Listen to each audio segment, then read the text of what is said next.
Let's go back to New York City now. Mayor Eric Adams is speaking to reporters after an apartment fire in the Bronx. Of our city during this time of a tragedy.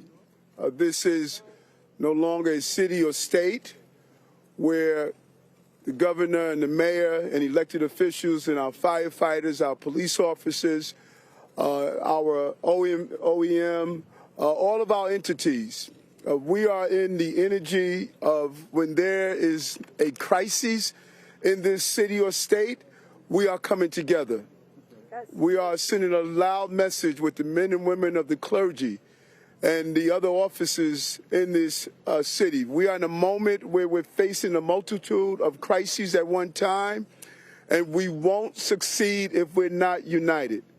And coming here today, the governor reached out to me and stated that she wanted to be here to send a loud message for these families and to say thank you to the men and women who went in this building. Some of these firefighters, their oxygen tanks were empty, and they still pushed through the smoke. You can't do this if you don't feel attached to this city and this community. And I really want to thank them for putting their lives on the line to save lives. Over 30 people are in the hospital, 19 deaths. 9 of them are children, are babies that we lost. And we're all feeling this.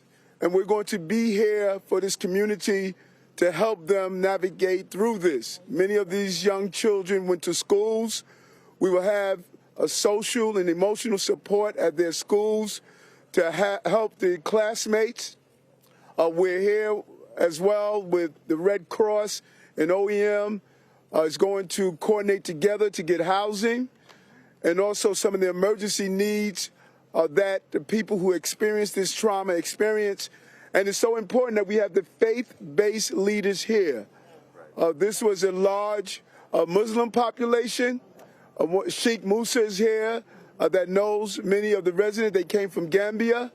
And we want to make sure that we're sensitive to the cultural needs. The ME's office is going to coordinate to make sure that we respect the burial rights of the Muslim community as well as others. So our message is clear today. During a tragedy, we are going to be here for each other. There's more to be discovered. The FDNY is doing a thorough investigation. Commissioner Nigro will update us on the latest. But it appears as though this stemmed from a space heater. But the marshals are here. They will give us a thorough investigation to determine exactly what took place and what we can do better not to have this repeated. And so at this time, I want to just thank the governor of the state of New York, who's here with us today, and just to ask her to say a few words. Governor? Thank you, Mayor. We are indeed a city in shock. It's impossible to go into that room where scores of family who are in such grief, who are in pain, to see it in a mother's eyes as I held her, who lost her entire family. It's hard to fathom what they're going through. But I went table to table, helped children make their ramen noodles and eat their pizza, and let them know one thing, and the mayor and I are united in this: we will not forget you. We will not abandon you. We are here for you. So your elected leaders, from your Senator Schumer on down to our council members, are united here to support this community, to say tonight is a night of tragedy and pain, and tomorrow we begin to rebuild. We rebuild their lives and give them hope, especially those who came all the way from Africa, Gambia, in search of a better life right here in this great borough, the borough of the Bronx. They're part of our family. And when I prepare my budget this week, I'm going to establish a victims' compensation fund for the individuals I just sat with and said, I will not forget you. There'll be money to help them. find new housing, for burial costs, for whatever they need, we'll take care of them, because that's what we do here in the state of New York. We are here for the Bronx, and we're here for anyone who needs us. And I thank the leadership of our mayor, our fire commissioner, Nigro, and all the men and women in uniform who went into a building not knowing their own fate, and they still went in there and rescued people. And that's why I'm so proud to be the governor of a state like this. Amen. You cannot keep us down, ever. We are united together. Thank you. And may God bless the individuals who are suffering and the souls of those we lost, particularly the children. Thank you. Thank you, Governor. And I'm just so happy when I reached out to our state senator and asked him, can he come up and join us today without hesitation. He came up just to be here and show our united front. Thank you, Senator Schumer. Senator Schumer. Thank you, Mayor, Governor, and everyone here. You see the outpouring of every level of government from all parts of the city. I just came up from Brooklyn.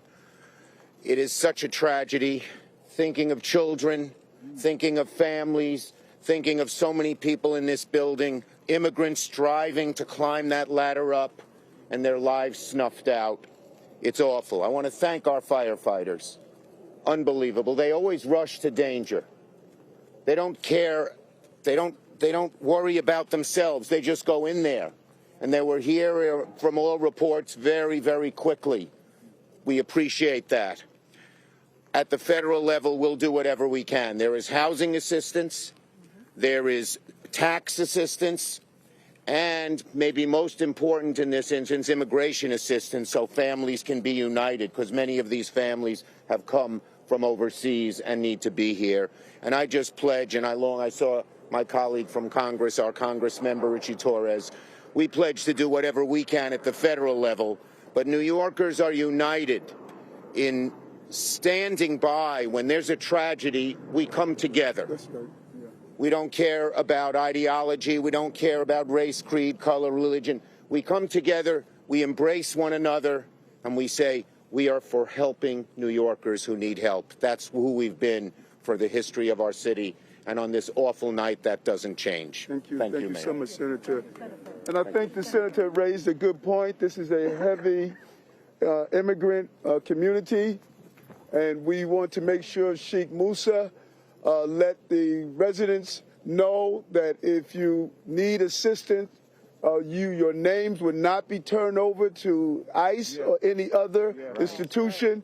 We want people to be comfortable in coming forward, and it's imperative that we connect with those on the ground to make sure they get that message and that word out. And so we want to allow and have Commissioner Nigro come forward and give you any technical updates on what took place and the updates on the investigation. Commissioner? Thank you.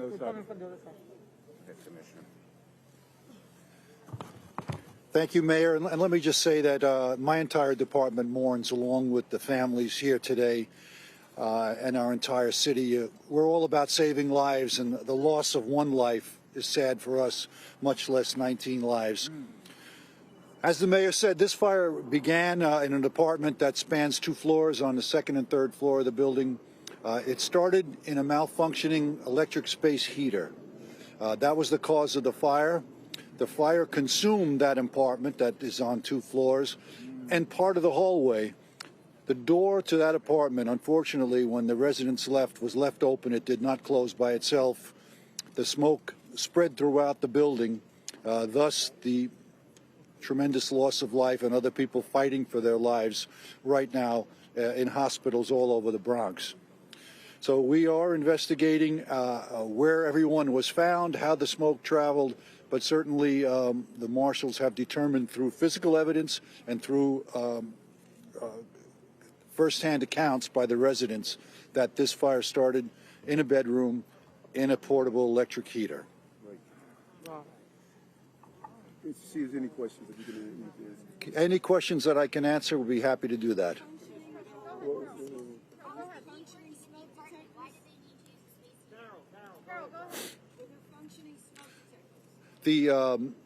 I heard someone ask about the heat. The heat was on in the building. This was being used to supplement the building heat.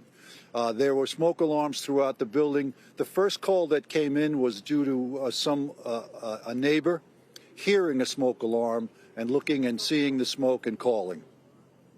Commissioner, there were reports that this was a very frequently malfunctioning smoke alarm system, that the alarm went off frequently, and that's why a lot of residents may not have felt urgency to leave. Are you confirming any of that? We will look into that, but I cannot confirm that now. There were reports also that residents didn't know where to escape, where the fire escapes were. Can you comment on that?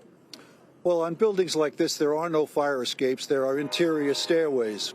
So the residents should know where the stairwells are. And I think some of them could not escape because of the volume of smoke.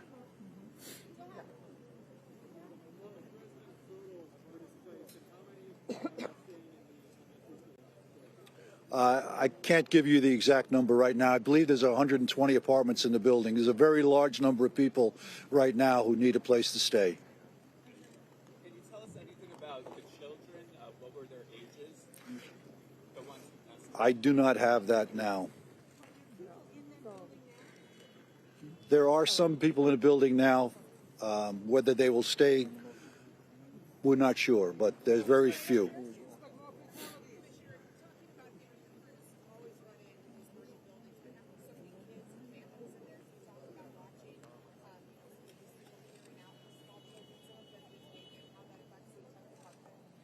I think it certainly is traumatizing when we can't save a life. And our members, try diligently, fire and EMS members, to bring some of these people back and to bring them out as quickly as they could. So we will have our counseling service be very busy after this with our members who are saddened by this terrible loss.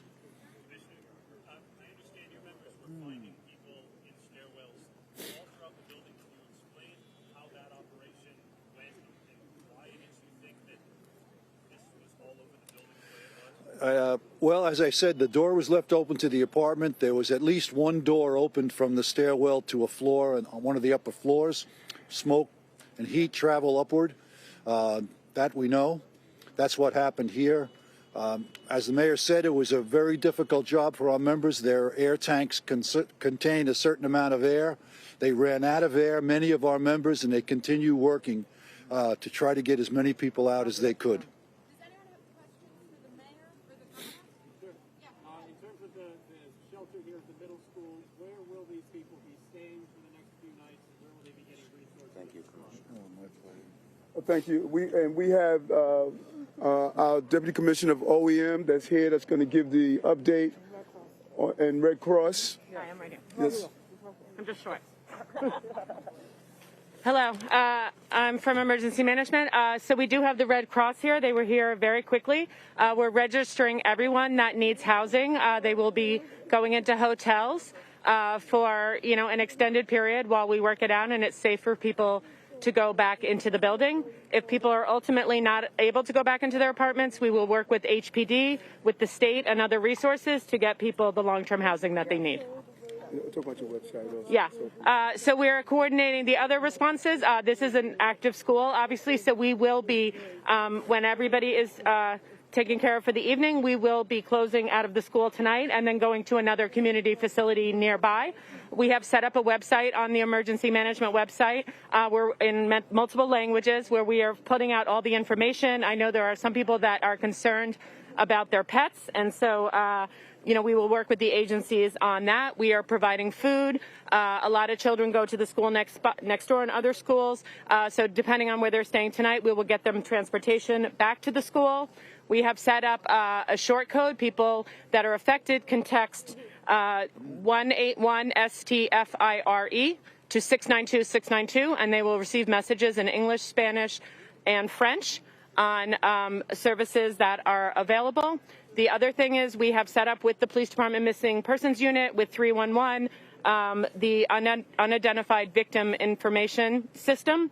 People can call 311, or outside of the city, they can call 212 New York, and if they are looking for information on a loved one that was taken to a hospital or who has passed away, we can get them that information. Thank you. Thank you. I understand there are laws that state that these doors have to automatically shut in an emergency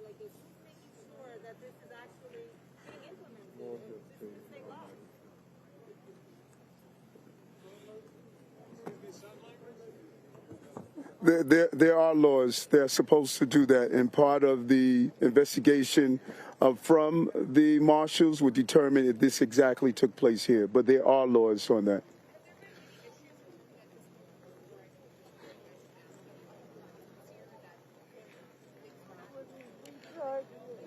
Our preliminary review determined that there were 2 reports violations, but they were not related to heat at all.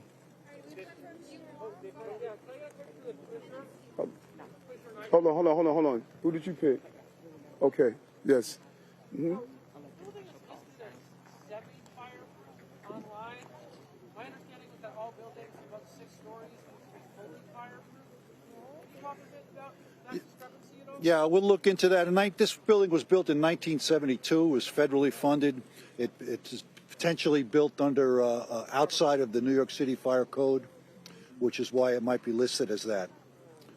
What does it mean when something's outside the New York City Fire Code?